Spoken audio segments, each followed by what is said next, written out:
Taisnība sakot, es nezinu, vai es esmu prasīga. Man ir, acīm redzot, kaut kāda sava priekšstata, ko man vajag. Nē, nu reklāma dažkārt iespēja, neapšaubām. Esmu intuitīva pircēja. Nu, es kaut kā, nu jā, tīri intuitīvi, es zinu, ka tas man derēs, tas man piestāvēs, tas man patiks. Jā, krāsu gama varbūt nav tik plaša. Jā, es labāk izvēlos tādu kaut ko mazāk, kaut ko,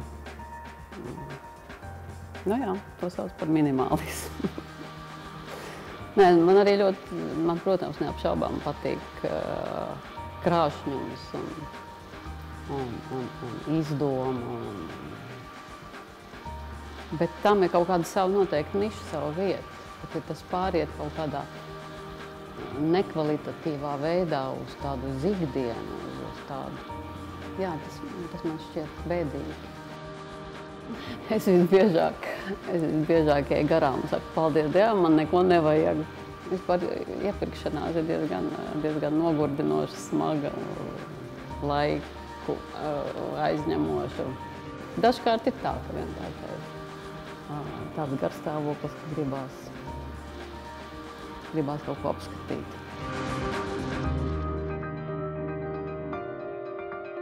Tas, ko piedāvā un kas ir iespējams iegādāties, tā kvalitāte parasti visbiežāk man neatbilst. Un savukārt tas varbūt, kas man interesētu un patiktu, tam ir vienkārši neadekvātas cenas.